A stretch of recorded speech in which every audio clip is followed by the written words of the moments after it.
بسم اللہ الرحمن الرحیم.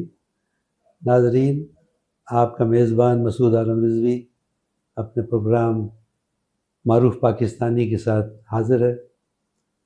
آج ہم اپنا چھٹا پروگرام پیش کر رہے ہیں اور آج کے پروگرام میں ہماری مہمان ایک خاتون ہے. اور میں اس طریقے بتاؤں کہ اب تک یہ چھٹا پروگرام ہے تو ہمیں کچھ بیلنس بھی رکھنا ہے. اب تک جو 5 پروگرام ہوئے ہیں اس میں 3 مرد حضرات کا ہوا ہے اور 2 خواتین. تو آج بھی خاتون ہے تو ہم وہ بیلنس بھی مینٹین کر رہے ہیں تاکہ شکایت نہ ہو کہ ہمیں نظر انداز کیا گیا. یا تو میں جو خاتون آج آئی ہیں میں ان کا شکر گزار ہوں کہ وہ انہوں نے ہمیں یہ اعزاز دیا کہ وہ یہاں کو تشریف لائی ہیں اسٹوڈیو میں. آپ کی شخصیت میں بہت سارے پہلو ہیں، وہ ان سے میں بات کروں گا. آپ اپنے طالب علم کے زمانے میں مقررہ، ایک نون ڈیبیٹر، انٹر کالجٹ، اس کے بعد معلمہ بھی رہی ہیں، بلکہ ہیں منتظمہ، پھر میڈیا کی ایک بڑے روشن بڑا نام پیدا کیا انہوں نے میڈیا کے ورلڈ میں. آج کل اس سے تھوڑا دور ہیں، لیکن کیونکہ وہ اپنے یہ جو تعلیم اور اس کے شعبے سے تعلق ہے تو اس پہ بہت زیادہ ان کا وقت ہے. اور پھر انہوں نے سیاست کے میدان میں بھی قدم رکھا تھا اور رکھا ہوا ہے، اور اس میں بھی انہوں نے اپنے طور پہ جتنی خدمات یا کر سکتی تھی وہ سب انہوں نے کی. اور میں کہوں گا کہ آج اس وقت ہماری خوش بختی ہے کہ یہ اس پروگرام میں وہ خاتون موجود ہیں. آپ ان کو دیکھیں گے تو پہچان لیں گے، پھر اس کے بعد میں ان کا نام بعد میں ظاہر کروں گا. ظاہر کرنے کی ضرورت بھی نہیں پڑے گی، اس لیے آپ ان کے چہرہ دیکھتے ہی آپ خود ہی کہہ لیں گے کہ یہ خاتون کون ہے. آپ نے صحیح پہچانا، ہمارے پروگرام کی آج مہمان ہیں میڈم خوش بخت شجاعت صاحبہ، جو ہمارے زمانے میں، کالج کے زمانے میں، اسٹوڈنٹ زمانے میں خوش بخت عالیہ کے نام سے جانی جاتی تھی. اور آپ کو پتہ ہے کہ شادی کے سلسلے کے بعد انہوں نے اپنے شوہر کا نام اپنایا تو خوش بخت شجاعت کے نام سے وہ جانی پہچانی جاتی ہے. میں آپ کو ویلکم کرتا ہوں اس پروگرام میں. بہت شکریہ جی، اور آپ کا شکریہ بھی کہتا ہوں کہ آپ نے اس اپنے وقت میں سے ہمیں وقت نکال کے دیا. اور اسی کہ آپ جس شعبے سے اس وقت منسلک ہیں، تعلیم کے شعبے میں، اور جس طرح آپ کا شیڈول ہے تو کافی اس میں آپ مصروف بھی ہیں اور اپنا کافی وقت اس کو دے رہی ہیں. اور وہ یہاں پہ میں یہ بھی آپ سے کہوں گا کہ میں ایک جگہ کہیں آپ کا کئی پرانا انٹرویو بھی سن رہا تھا تو اس میں چیلنجز کی بات ہو رہی تھی، اور جو بھی جتنے شعبے آپ نے کیے ہیں وہ سب میں چیلنجز تھے، لیکن آپ نے خود یہ کہا تھا کہ سب سے بڑا چیلنج جو آپ نے محسوس کیا وہ تعلیم کی، جی بالکل، ایجوکیشن کے. تو اس پہ آپ سے تفصیل سے پوچھیں گے کہ کیا چیلنجز تھے اور کیا کیا جا سکتا ہے اس کو، ان چیلنجز کو یا ان مشکلات کو دور کرنے میں.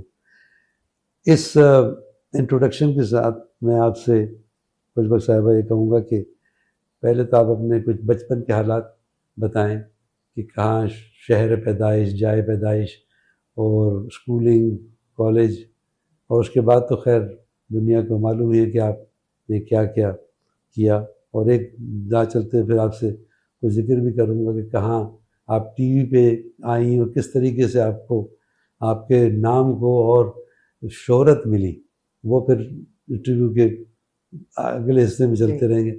تو اب نائٹ اوور ٹو یو، آپ جہاں سے شروع کرنا چاہیں. بہت سارے شعبے ہیں، آپ اسپورٹس میں بھی ہیں، آپ ہاکی فیڈریشن کی پریزیڈنٹ بھی رہی، ویمنز ونگ کی، وہ شعبہ بھی نہیں چھوڑا آپ نے. وہ بھی بہت امپورٹنٹ شعبہ ہے خواتین کے حساب سے. جی بہت شکریہ آپ کا، اپنے اتنے اچھے الفاظ سے مجھے نوازا. اور میں سب سے پہلے تو آپ کا اور چینل کا شکریہ ادا کروں گی، اسد اللہ بھٹی صاحب کا شکریہ ادا کروں گی کہ انہوں نے، ان کی نظر عنایت مجھ تک پہنچی اور مجھے بلایا اس پروگرام میں. دیکھیں، آپ نے میرے بارے میں جو کچھ کہا ہے یقیناً آپ نے ایک ریسرچ کی ہے، اور یہی ایک اچھے اینکر اور اچھا جو استاد ہوتا ہے اس کا کمال ہوتا ہے کہ اسے اپنے مضمون پہ دسترس ہو. مجھے بہت خوشی ہوئی جب آپ نے میری کتاب منگا کے اور آپ نے کہا کہ میں پڑھوں گا, تو اسی وقت میں سمجھ گئی کہ آپ کتنا سیریس اپنے کام کو لیتے ہیں, اور آپ نے میرے بارے میں بھی پوری ریسرچ کی ہے. تو تھینک یو ویری مچ, بہت شکریہ آپ کا. بچپن سے اگر آپ شروع کرنا چاہتے ہیں تو میں صرف یہ کہوں گی کہ بچپن میرا اسی شہر میں گزرا, اور ہم کیونکہ ہجرت یافتہ ماں باپ کی اولاد تھے, تو جو ہجرت یافتہ خاندانوں پہ مصائب اور آلام آئے وہ ہمارے اوپر بھی تھے. ہم نے ایک مڈل کلاس گھرانے میں لیکن بہت پڑھے لکھے ماں باپ کے ساتھ, بڑے صوفی منش ماں باپ کے ساتھ, بڑے درویش صفت ماں باپ کے ساتھ زندگی گزاری. میرے والد بھی بہت ہی درویش صفت تھے, اور میری والدہ تو اتنی صوفی مزاج تھیں کہ وہ رومی ہمیں پڑھاتی رہیں, اور ہمیں بہشتی زیور پڑھایا, انہوں نے نہج البلاغہ پڑھایا, سیرت النبی پڑھائی. تو گھر کا ماحول جو تھا وہ بہت تعلیم یافتہ گھرانوں کا تھا. اور آپ جانتے ہیں کہ جب ہم ہجرت کر کے آئے پاکستان, تو ہمارے جو بزرگ تھے ان کے پاس پیسہ تو نہیں تھا, علم لے کر آئے تھے, وہ ایک تہذیب اور ایک پورا کلچر لے کر آئے تھے. ان کے ساتھ پوری ثقافت آئی تھی, اور وہ انہوں نے اپنے بچوں تک پہنچائی. تو میں یہ کہوں گی کہ بہت بھرپور بچپن تھا, بہت مزیدار بچپن تھا, اور بڑا کانفیڈنٹ تھا. ہم نے گورنمنٹ اسکول میں تعلیم حاصل کی, اور میرا وہ اسکول تھا جو پھر بعد میں فاطمہ جناح اسکول جو انہوں نے اپنے شہزاد روئے نے گود لے لیا ہے, اور اس اسکول سے میں نے تعلیم حاصل کی, میری دونوں بہنوں نے بھی. لیکن ماشاءاللہ ہمیں ہمارے استاد بہت اچھے ملے, والدین تو تھے ہی بہت اچھے ہمارے, استاد بہت اچھے ملے, پھر دوست بہت اچھے ملے. آپ دیکھیں نا, اگر میں آپ کو اپنے دوستوں کے نام بتاؤں, ان میں پروین شاکر کا نام بتاؤں, میں بتاؤں کہ دوست محمد فیضی تھے, اسد اشرف ملک ہمارے کولیگز میں تھے, ظہور الحسن بھوپالی تھے, یہ وہ مائع ناز لوگ تھے. پھر میرے بڑے بھائی, میرے مینٹور شاہجہاں بیگ, انہیں آپ بھی جانتے ہیں, انہوں نے مجھے بولنا سکھایا, انہوں نے مجھے تربیت کی کہ بولتے کیسے ہیں, اسٹیج پہ آنا سکھایا, مقابلہ کرنے کی صلاحیت دی. تو بچپن میرا پڑھائی لکھائی, اور اگر میں سوچوں کہ بچپن میں مجھے کیا یاد آتا ہے, کتابیں یاد آتی ہیں, ماں باپ یاد آتے ہیں, بھائی بہن, رشتہ دار, اور اپنا اسکول, یہ ماحول تھا ہمارا. اور آپ سوچئے کہ مجھے اگر اپنے بچپن کا آپ مجھے گھر یاد دلائیں, تو مجھے ایک ایسا گھر یاد آتا ہے جہاں کوئی شو پیس اگر تھا تو وہ کتابیں تھیں, اور کتابوں میں بھی ہر قسم کی کتاب تھی. غالب بھی تھے اس میں, نہج البلاغہ بھی تھی اس میں, سیرت النبی بھی تھی اس میں, مطلب آپ کو بہشتی زیور بھی نظر آئے گا, ہر قسم کی کتاب. یہ ہمارا ڈیکوریشن تھا, کتابیں. اس کے بعد کیا ڈیکوریشن تھا, جو ہم سارے بہن بھائیوں نے کپ جیتے تھے, انعامات جیتے تھے, وہ ہمارا ڈیکوریشن تھا. تو ایک میں کہتی ہوں ایک ایسا بھرپور اور خوبصورت ماحول مجھے یاد آتا ہے, جس کو آج کل کے بچوں کو دیکھتی ہوں تو وہ مس کرتے ہیں.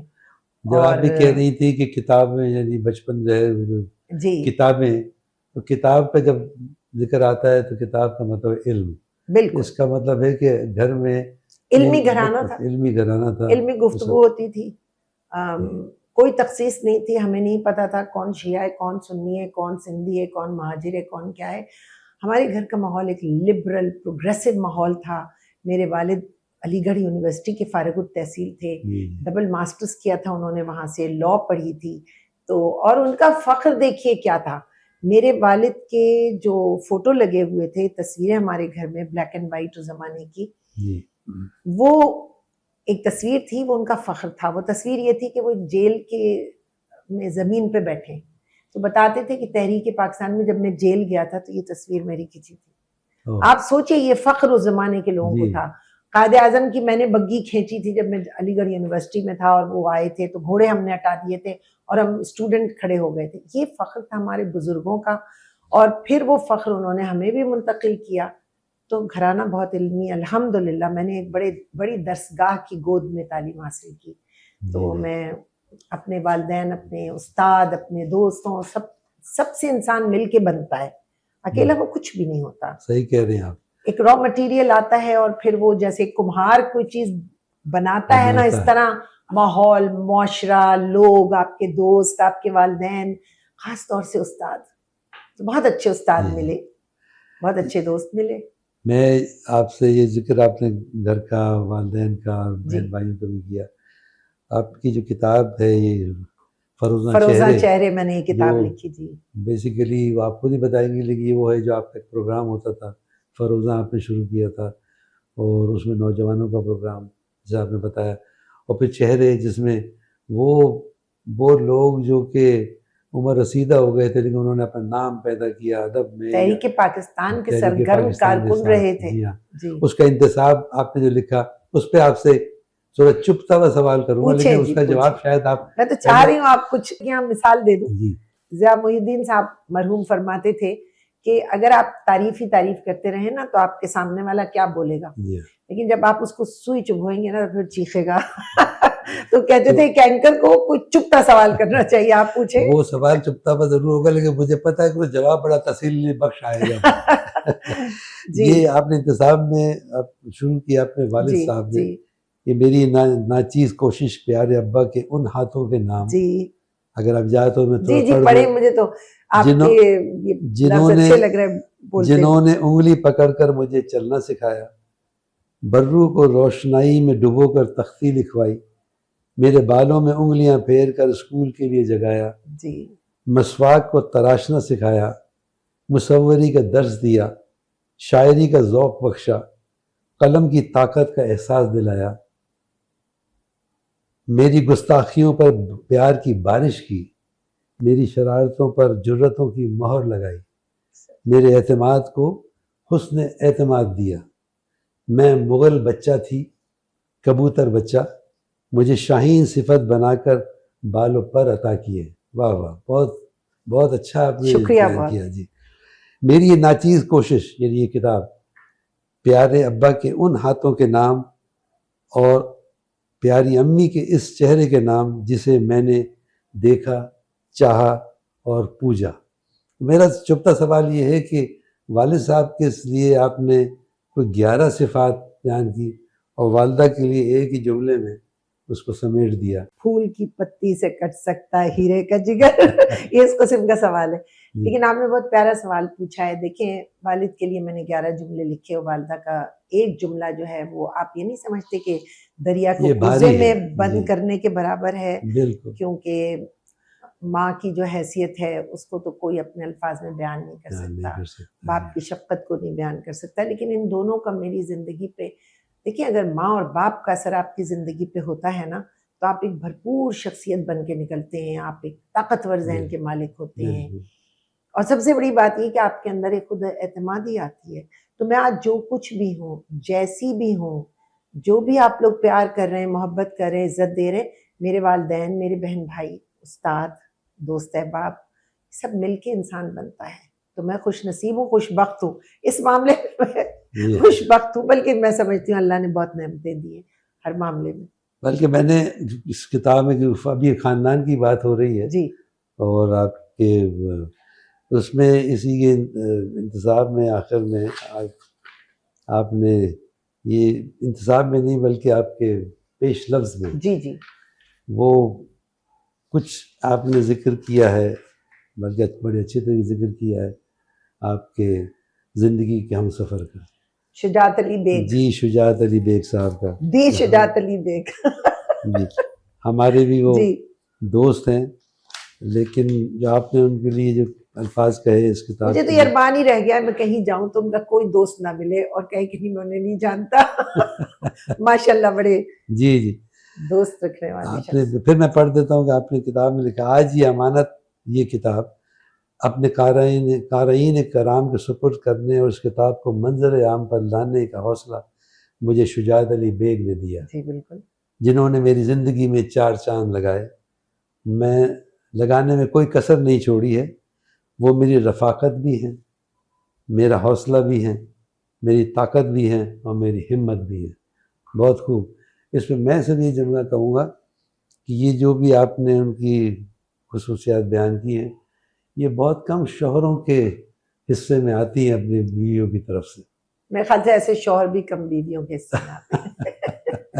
الحمدللہ الحمدللہ ہی از اے جیم آف اے پرسن. اور وہی بات کہ دیکھیں ٹھیک ہے شادی تک تو ہر لڑکی اپنے گھر کی آنکھ کا تارا ہوتی ہے اور اس کو بھائی اور باپ اور سب آگے لاتے ہیں اور بہت کچھ کر بیٹھتی ہے زندگی میں اگر اس کا حوصلہ ہو.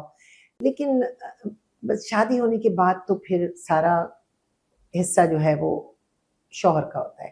لیکن میں آپ دیکھیے کہ جتنے بھی میں نے بڑے ہی چیلنجنگ کام کیے ہیں وہ شجاعت کے پاس آنے کے بعد کیے, اور جو کام میں کر رہی تھی اس میں انہوں نے مجھے آگے لے کے چلے.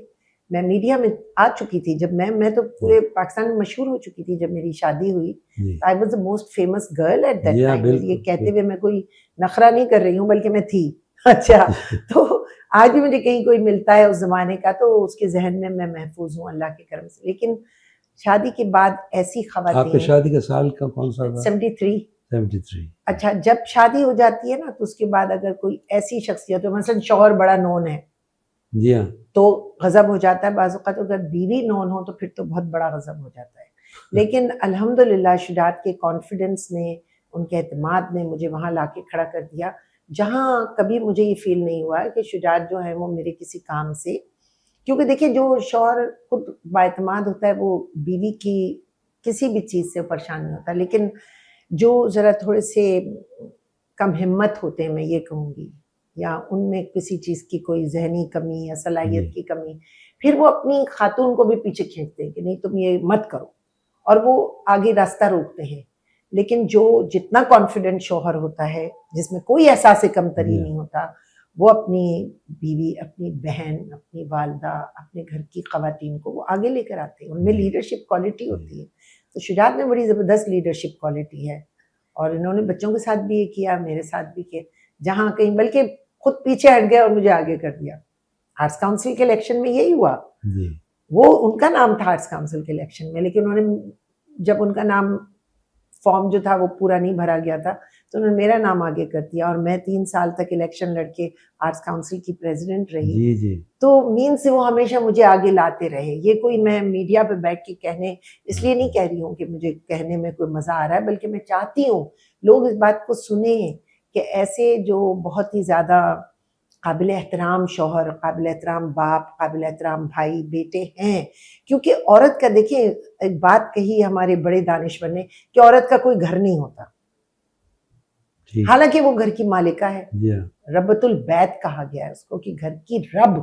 کتنی بڑی ربۃ البیت, اتنا بڑا لفظ ہے عورت کے لیے کہ گھر کی رب ہوتی ہے. اور رب کسے کہتے ہیں؟ پرورش کرنے والے کو کہتے ہیں, پالنے والے کو نہیں کہتے. پرورش کرنا اور ہے, پالنا اور ہے. لیکن اس کے باوجود ہمارے یہاں یہ حیثیت نہیں رکھی جاتی. کہتے ہیں جی پہلے باپ کے گھر میں تھی, پھر شوہر کے گھر میں تھی, پھر بیٹے کے گھر میں تھی.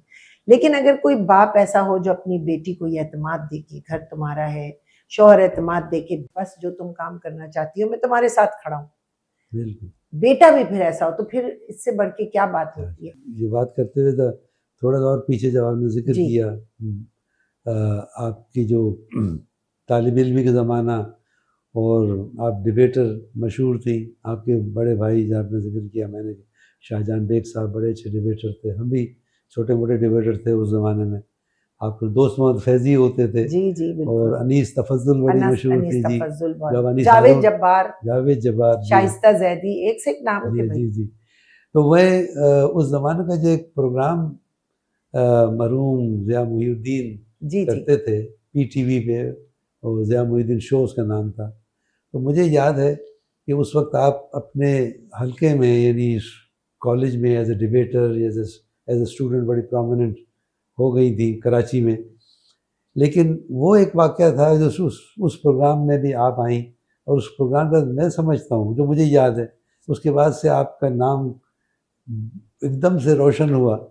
اور وہ اس طریقے سے اگین اس پروگرام پہ, آپ کو تو زیادہ پتہ ہوگا, آپ پروگرام میں تھی, آپ کے پروگرام, اس پروگرام میں آپ کے ساتھ ہی اس وقت کے بہت بڑے اداکار اور آئیڈل اور بہت اچھا انسان محمد علی وہ بیٹھے تھے.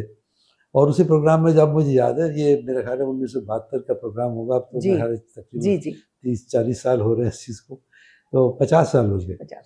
تو اس میں آپ نے ان سے کچھ ہم کلام ہوئی, محمد علی کے ساتھ کچھ بات کی, وہ سوال جواب, تو اس میں کچھ آپ نے ان سے ایسے کوئی سوال یا کچھ کہے کہ محمد علی جیسا اداکار, اتنا کانفیڈنٹ آدمی, وہ بھی تھوڑا بوکھلا گیا تھا کہ یہ کس قسم کے سوال ہے اور کس قسم کی لڑکی ہے کہ جو یہ اتنی ہمت سے یہ سوال کر رہی ہے. میرا امپریشن صحیح ہے کہ یہ وہ پروگرام تھا جس سے کہ آپ کو بھی ایک ایک بوسٹ بھی ملا اور کانفیڈنس اور زیادہ آپ کا بڑھا؟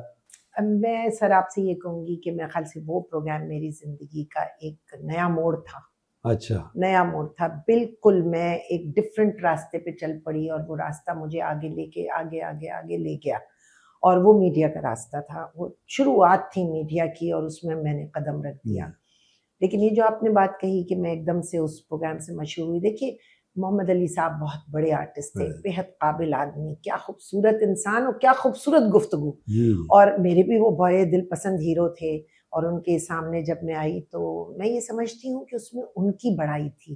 آج میں اس پروگرام کے تھرو ایک بات کہنا چاہ رہی ہوں. جب سب کہتے ہیں کہ وہ گھبرا گئے تھے، دیکھیے جب ایک بڑا آدمی جو ہے نا، اس کے گھبرانے کو میری شہرت مل گئی. آپ سمجھ رہے ہیں نا کہ یہ اس میں کمال یہ تھا کہ ایک ان نون لڑکی آئی ہے اور طالبہ ہے، یونیورسٹی کی ڈیبیٹر ہے، اور وہ ایک ایسا جواب دے رہی ہے کہ وہ ایک اتنے بڑے آدمی کو لاجواب کر رہی ہے. ان کا لاجواب ہونا میرے لیے ایک کمال ہو گیا. آپ کا جو تو یہ ایک لفظ بڑے آدمی لاجواب ہے، میں نے ان کا کہ بوکھلا گئے، لاجواب کر دیا تھا. اور وہ لاجواب بھی اس لیے کہ ان کو بھی توقع نہیں تھی کہ ایک میں تو اتنا بڑا ہیرو ہوں، اب یہ بچی کیا بات کرے گی. لیکن ہو گئی خیر گفتگو. اس میں ضیاء صاحب کا بھی کمال تھا. اور وہی والی بات کہ وہ کہتے تھے نا کہ ذرا سا پن چبو دو تو بندہ جو ہے وہ پھر بولتا ہے. تو انہوں نے جب میں آ کے بیٹھی تو انہوں نے مجھے ایز اے ینگ اسٹوڈنٹ انہوں نے مجھ سے اسٹوڈنٹس کے بارے میں اور نوجوانوں کے بارے میں کچھ ایک تلخ سوال کیا کہ بھئی اعلیٰ تعلیم لڑکیاں اس لیے حاصل کرتی ہیں انہیں اعلیٰ شادیاں، اعلیٰ شوہر مل جائیں. اب یہ وہ ایز اے اسٹوڈنٹ میرے سارے وہاں ڈین فیکلٹی کے لوگ سب میرے سامنے بیٹھے تھے آڈینس میں. جب وہ پروگرام شروع ہوا تو میرے سامنے آڈینس میں ڈاکٹر شریف المجاہد میرے فیکلٹی کے ڈین تھے، وہ بیٹھے ہوئے تھے. اب مجھ سے اگر ایسا سوال پوچھا جا رہا ہے تو میں نئی نسل کی نمائندہ بن کے گئی تھی وہاں. مجھے بلایا گیا تھا کہ آپ نئی نسل کی نمائندہ ہیں. تو اب میں پوری نسل کی طرف سے بات کرنے گئی تو مجھ پہ تو بڑا بوجھ تھا. اور اس نسل میں لڑکے بھی شامل ہو گئے، سب لڑکے لڑکیاں سب. تو پھر وہ گفتگو چلی اور وہ کچھ اتنی اچھی ہو گئی. اس میں کمال ضیاء صاحب کا بھی تھا اس گفتگو کو کامیاب بنانے میں. محمد علی صاحب کی شخصیت کا تھا. پھر انیس صاحب بیٹھے تھے، اتنے بڑے جرنلسٹ تھے، لندن سے آئے تھے.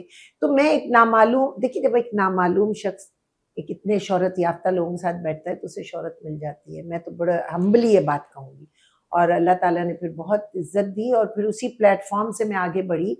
جس پلیٹ فارم میں جب میں گئی تو لوگوں نے میرے والد سے کہا کہ آپ نے بہت غلط جگہ پہ بیٹی کو بھیج دیا، یہ بڑی گندی جگہ ہے. ٹیلی ویژن نیا نیا آیا تھا. لیکن میرے والد نے کہا میری تربیت ہے، میں کچھ نہیں کہہ رہا، جانے دو اس کو، جو کام کرے گی مجھے پتہ ہے صحیح کرے گی. انہوں نے مجھے کبھی نہیں روکا. اینڈ پھر انشاءاللہ ماشاءاللہ بس چلتے چلے گئے اسی جگہ. اور پھر اس ٹیلی ویژن کے میدان نے مجھے بہت بتایا، پڑھایا، سکھایا. لہجہ، بات کرنے کا انداز، کیمرے کو فیس کرنا، بہت گرومنگ ہوئی. ہماری زندگی جتنی بھی پاکستان ٹیلی ویژن پہ گزری ہے، میں یہ کہوں گی وہ ایک گرومنگ اکیڈمی تھی جس نے ہمیں سکھایا، بتایا. اور اس پلیٹ فارم کو ہم نے مایوس نہیں کیا. میں یہ کہوں گی، میں اپنی ذات کو بھی کہوں، میرے ساتھ جتنے بھی لوگ تھے، مہتاب راشدی تھی، سلطانہ صدیقی تھی، خواتین کے اگر میں نام لوں، مایوس نہیں کیا. سب نے اپنے اپنے آپ کو کسی نہ کسی مقام پہ آگے لے کے گئے. اور پلیٹ فارم سے پی ٹی وی کے ووٹ کے نکلے تھے باہر. اس سے پہلے میں ریڈیو پہ تھی. پہلے تو ہمارا جو پلیٹ فارم تھا وہ ریڈیو تھا. وہاں یاور مہدی صاحب ہوتے تھے، ڈیبیٹس ہوتی تھیں، ہم اینکرنگ کیا کرتے تھے، بہت زبردست پروگرام ہوتے تھے. نیلوفر عباسی ہوتی تھیں، ان کے ہسبینڈ تھے وہاں. تو ہمارا جو پہلا اسکولنگ تھی سمجھے گرومنگ کی، کیمرے اور ریڈیو کی، وہ اس کی مائک کی، وہ ریڈیو سے شروع ہوئی. بالکل ریڈیو کے مائک سے ہم نے بولنا سیکھا. پھر ہم ٹی وی پہ گئے، پھر ہمیں کیمرے کا سامنا ہوا. پھر وہاں ہمیں بڑے بڑے لوگ ملے. دیکھیں نا، افتخار عارف صاحب، عبید اللہ بیگ، قریش پول، رشید احمد تھانوی، پھر اپنے اسلم اظہر، کیا کیا نام لوں، ایک سے ایک ہیرا چمکتا ہوا. محسن علی، کاظم پاشا، تاجدار عادل، ایسے ایسے لوگ تھے کہ میں کہتی ہوں ان کے ساتھ بیٹھ کے ہی بندہ بہت سیکھ لیتا ہے. صحیح کہہ رہی ہیں. یہ نصیبوں کی بات ہوتی ہے، آپ کو اچھے لوگ مل جائیں. بالکل. مجھے تو ملے، مجھے آج تک کوئی برا آدمی نہیں ملا. یہ عجیب سی بات ہے. خوش قسمت ہیں آپ. ہاں، دنیا میں کوئی برا ہوتا نہیں ہے. ہماری برائی جو ہے ہم خود لا کے اور سامنے کھڑا کر دیتے ہیں. بالکل. میں یہاں سے اب آپ سے جیسے میں شروع میں کہا تھا کہ آپ کے بہت سارے جہتیں ہیں یا پہلو ہیں اس پہ بھی آتا ہوں، لیکن اس میں آپ کی کتاب سے ہی مجنو گورکھپوری کا جب آپ نے انٹرویو کیا وہ چہرے پروگرام کے لیے، اس سے میں ضرور آپ کو پڑھوں گا، اس سے ریلیٹ کروں گا. آپ نے جو آپ کے مختلف شعبے ہیں جن میں آپ نے محنت کی اور نام کمایا، آپ نے اس سے انٹرویو میں کہا کہ خوش بخت آپ مجنو صاحب، آپ کی شخصیت اتنی حشت پہلو ہے کہ میری سمجھ میں نہیں آ رہا کہ بات کی ابتدا کہاں سے کروں. اب ان کا جواب سنیں. مجنو صاحب، حشت پہلو کہہ کر آپ نے مجھے بہت مختصر کر دیا، محدود کر دیا. جی میں تو سمجھتا ہوں 12-14 پہلو رکھتا ہوں. یہ تو ہو گئی بات مجنو گورکھپوری صاحب کی.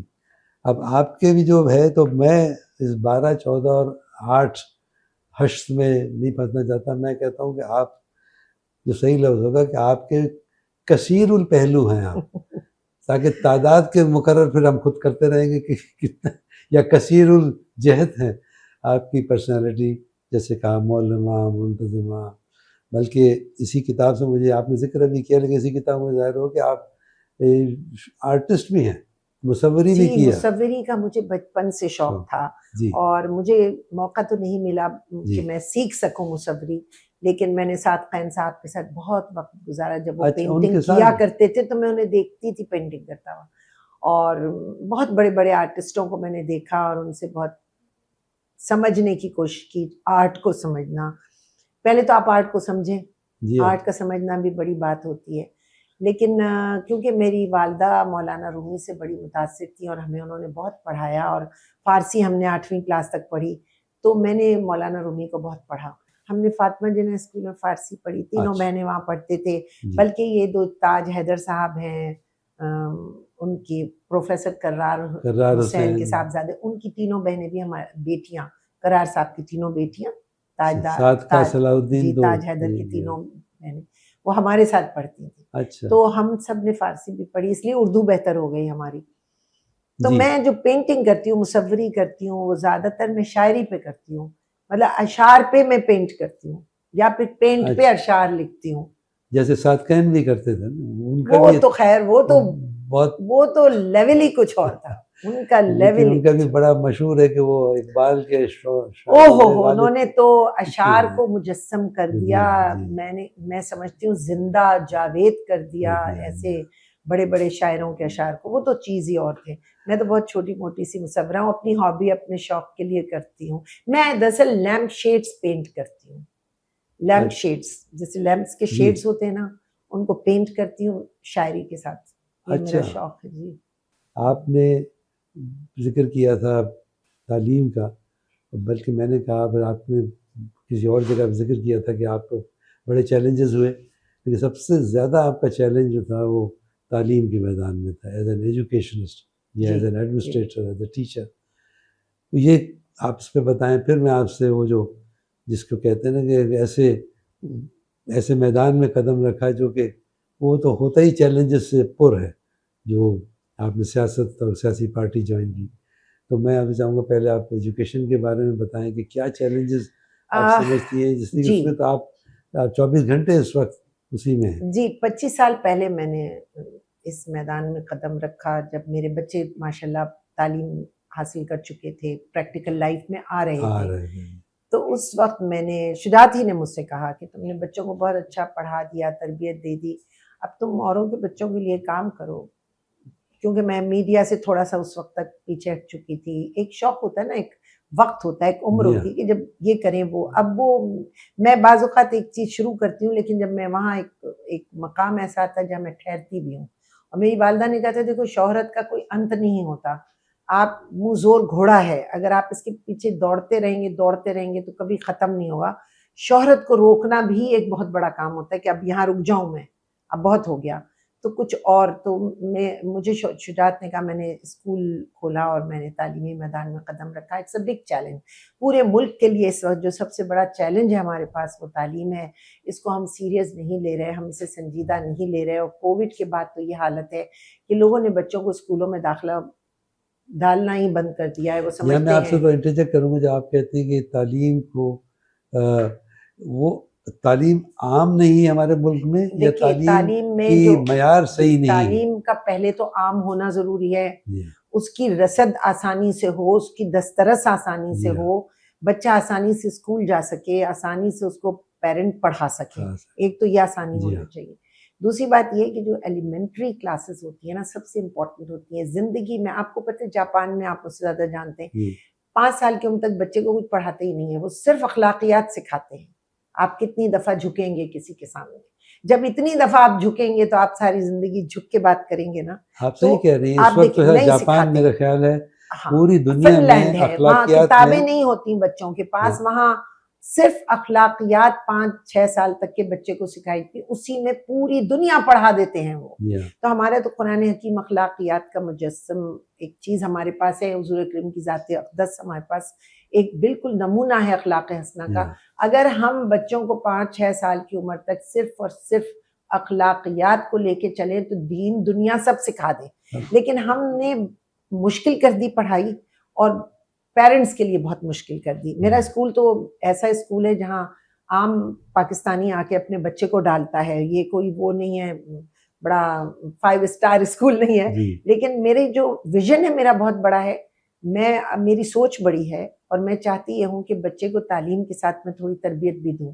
تو میں گرومنگ کلاسز لیتی ہوں بچوں کی، اور گرومنگ کلاسز میں بچوں کو بیٹھنا، اٹھنا، بات کرنا، بولنا، گھر میں کس طرح کا سلیقہ ہونا چاہیے، کیا آپ کی زندگی میں ترتیب ہونا چاہیے، آپ کس طرح لوگوں سے ملیں، کیسے آپ دکاندار سے کیسے بات کریں۔ ہمارے ہاں تو ہر دوسرے گھر میں سرونٹ ہے، لوور مڈل کلاس کے پاس بھی سرونٹ سے بات کرنا نہیں آتی بچوں کو۔ مجھے یاد ہے میرے والد کہتے تھے پورا نام لو سرونٹ کا، آدھا نام نہیں لو۔ یہ آپ نے بالکل صحیح بات کی کہ ہم اپنے نوکروں عزت نفس، ڈرائیور کہہ کے بلاتے ہیں کہ یہ چوکیدار کہہ کے۔ جی دیکھیں عزت نفس جو ہے وہ ملحوظ خاطر رکھتے بات کریں، کسی کو اس ہاتھ سے دیں تو اس ہاتھ کو پتہ نہ چلے۔ مولانا رومی کا جو رقص ہے، جو رقص درویش کہلاتا ہے، کیا ہے؟ ایک ہاتھ اوپر ایک ہاتھ ایسے ہے، یہاں سے لو اور ادھر سے دو تو پتہ بھی نہ چلے۔ تو مینس یہ کچھ چیزیں ہیں جو بچوں کے ذہن کو روشن کرتی ہیں۔ تو میں سمجھتی ہوں یہ چیلنج ہے، اگر آپ ایک نیک نیتی کے ساتھ آپ بچوں کو تعلیم دے رہے ہیں۔ کتابیں تو ہر اسکول میں ایک جیسی ہوتی ہیں، وہی پڑھا رہے ہیں سارے اسکول، اور کیا پڑھائیں گے؟ آسمان سے تو کتاب نہیں اتاریں گے، وہی جو ہمارے یہاں چھپ رہی ہیں۔ لیکن اس سے out of the box, out of the book جا کے آپ کیا پڑھا رہے ہیں؟ آپ بچے کو سکھا رہے ہیں کہ ایک اچھا انسان کیسے بنے۔ میرا ویژن ہی یہ ہے، میں ہر وقت اسمبلی ہو، چاہے میری بچوں سے بات چیت ہو، چاہے میں ان سے کچھ لکھواؤں، میں ان میں انوالو رہتی ہوں، اور میں چاہتی ہوں کہ میرے اسکول سے اگر 1-2 بچے بھی سال میں کچھ اچھے انسان کی حیثیت سے نکلیں گے، میرا تو ثواب جاریہ ہو گیا نا۔ بالکل ٹھیک ہے، لیکن والدین پہ بوجھ بہت ہے۔ مطلب کہنے کا یہ ہے کہ تعلیم اپنی جگہ پہ، لیکن تربیت اس کے بغیر تو ایک پڑھا لکھا جاہل انسان ہوتا ہے جب تک تربیت نہ ہو۔ میں نے بڑے بڑے پڑھے لکھوں کو دیکھا ہے، انہیں کھانا طریقے سے نہیں آتا، بات کرنا نہیں آتی، انہیں کھڑا ہونا بیٹھنا نہیں آتا، وہ کسی سے اخلاق سے گفتگو نہیں کر سکتے، تو پھر آپ کی یونیورسٹی کالج آپ لندن سے پڑھاؤ یا امریکہ سے پڑھاؤ، فائدہ ہی کچھ نہیں ہے۔ ہمارے پاس بڑی بڑی ایسی مثالیں جنہوں نے کسی بڑی یونیورسٹی میں نہیں پڑھا، لیکن اخلاقیات کے وہ بہترین معیار پر ہیں لوگ۔ تو ہوتا ہے یہ، ہمیں سمجھانا پڑے گا۔ دوسرے بیسک جو ایجوکیشن ہے وہ بہت ضروری ہے، بنیادی، یعنی جو بچہ ابھی ہوش میں آیا ہے، ابھی بولنا سیکھا ہے، اس کو اسکول میں ڈالیں، وہ بولنا اسکول سے سیکھے، وہ پڑھنا سیکھے، وہ بات کرنا سیکھے۔ لیکن ہمارے ہاں اعلیٰ تعلیم کے لیے تو بہت سے وظیفے اور سب ہو جاتے ہیں، ایلیمنٹری اور بیسک تعلیم کی بات نہیں ہوتی۔ لیکن میرا خیال یہ ہے کہ basic education is the most important education for a child. خوشبو صاحبہ، آپ سے اس کے بعد میں 2 اور شعبے ہیں جس پہ آپ سے بات کروں گا۔ ایک پہ تو آپ زیادہ نہیں میں چاہوں گا، لیکن جو اصل ہے، ایک تو آپ کا کھیل کا میدان یا ہاکی کی آپ پریزیڈنٹ رہی، اور اس کے بعد سیاست۔ جی بالکل، اس پہ آپ ضرور بتائیے کہ کیسا تجربہ رہا آپ کا، کیسے چیلنجز رہے۔ تو پہلے آپ اسپورٹس کا اور اس کے بعد یہ سیاست کا۔ دیکھیں ہاکی کی فیڈریشن کی جب میں چیئرپرسن بنی تو وہ میرا ایک ان اپوزڈ الیکشن تھا جو میں نے جیتا، اور میں مشکور ہوں لوگوں کی، انہوں نے پنجاب سے میرا نام دیا تھا اور وہیں سے میرا نام آیا، اور اس الیکشن میں پھر کوئی اور میرے سامنے نہیں آیا۔ اور یہاں میں یہ بھی بات بتا دوں کہ میں نے زندگی میں 9 الیکشن لڑے اور جیتی ہوں میں، آرٹس کاؤنسل کے 3 الیکشن، پھر 2 دفعہ ہاکی فیڈریشن کا الیکشن، پھر 2 دفعہ میں اس میں بھی شریک ہوئے اپنے نیشنل اسمبلی کا الیکشن، پھر سینٹ کا الیکشن.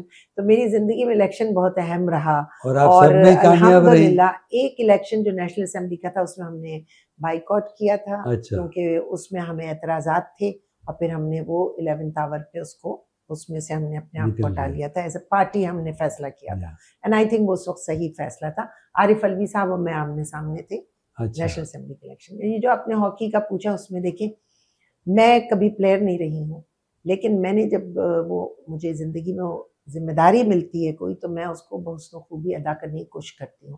آپ بھلے آپ کو وہ کام نہ آتا ہو لیکن آپ کو ایکسپرٹ رکھ کے وہ کام کروانا تو آنا چاہیے نا. ایک لیڈرشپ کوالٹی یہی ہوتی ہے کہ آپ نے وہ کام نہیں کیا لیکن آپ کے آس پاس آپ نے لوگوں کو ایسے کھڑا کیا جو اس کام کو کر سکے، انہیں آپ آگے لے کر آئیں. میں نے ایسی نیشنل چیمپئن شپس کرائی ہیں جو ہسٹری بنا گئی ہیں. میں دعوے سے آج کہہ رہی ہوں، کوئی مجھے چیلنج کر دے، کہ جو نیشنل چیمپئن شپس لڑکیوں کی میں نے کرائی سندھ میں آل پاکستان، آج تک وہ دوبارہ نہیں ہو سکی. میں نے اس طرح کے پروگرام کیے، زبردست پروگرام، میں نے بڑا انجوائے کیا. بچیاں پورے ملک سے آتی تھیں. جو آپ نے سیاست کی بات کہی، دیکھیے سیاست کا میدان میرے لیے بالکل نیا تھا اور وہاں بھی اگر میں یہ کہوں کہ چلو بھائی میں نے پلٹ کے دیکھا کہ دھکا کس نے دیا ہے تو شجاعت علی بیگ پیچھے کھڑے تھے.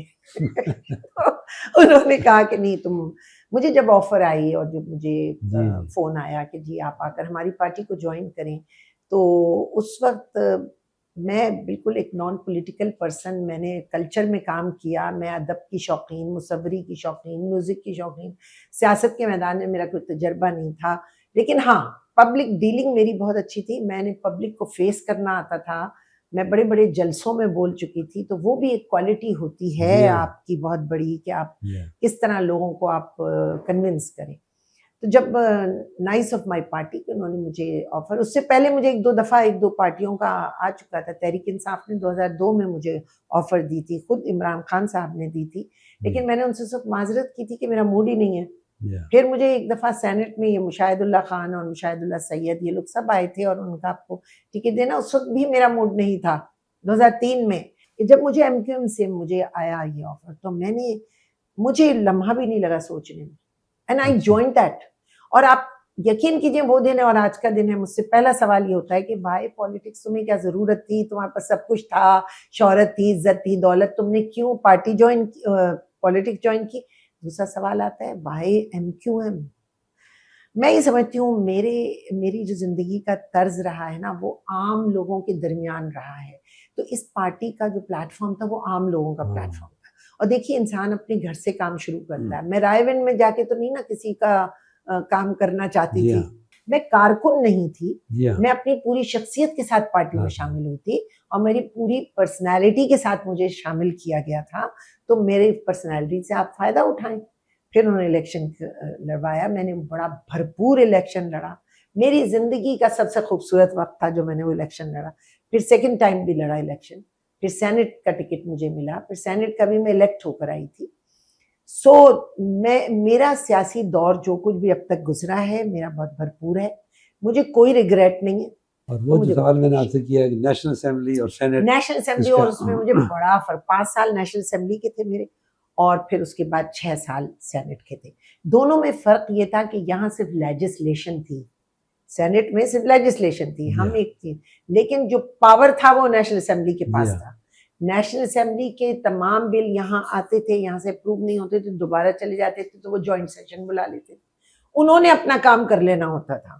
تو میں سمجھتی ہوں نیشنل اسمبلی میں کیونکہ الیکٹ ہو کر آپ عوام سے آتے ہیں اور یہاں آپ اپنی پارٹی سے الیکٹ ہو کر آتے ہیں تو دو میں بڑا فرق ہوتا ہے. تو وہ فرق میں نے محسوس کیا.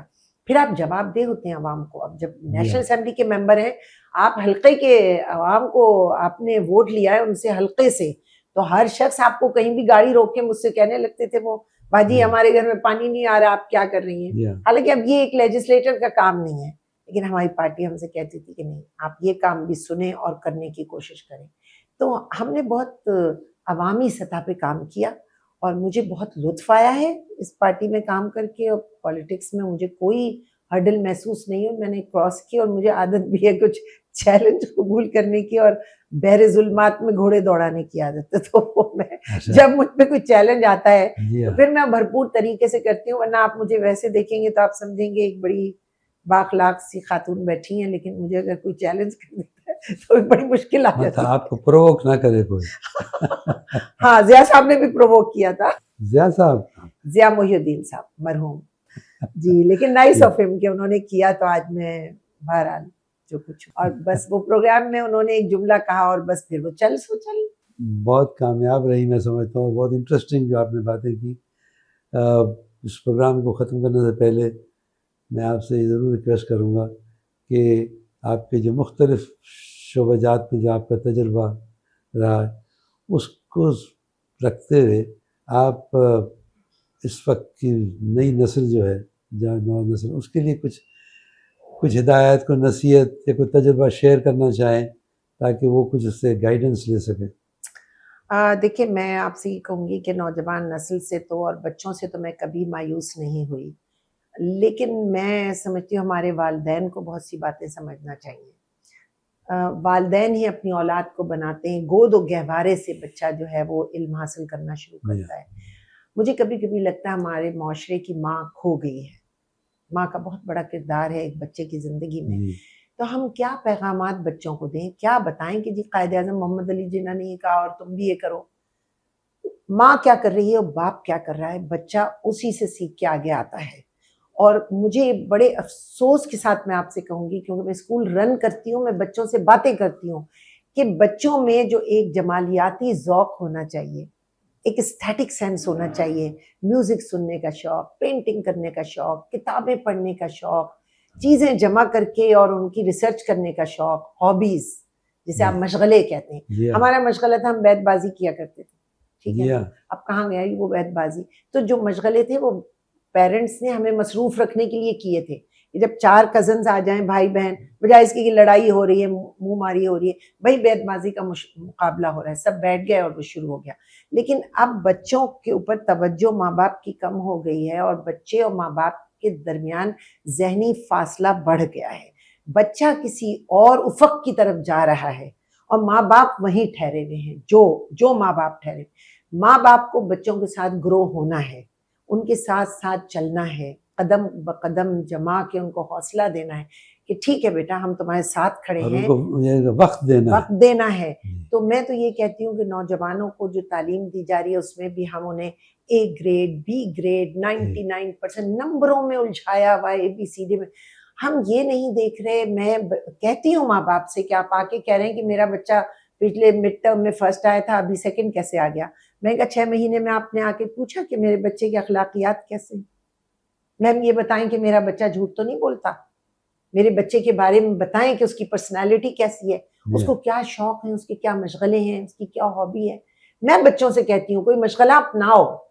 ہماری مائیں ہمیں مشغلے بتاتی تھیں، اب یہ کرنا سیکھ لو، اب وہ کرنا سیکھ لو.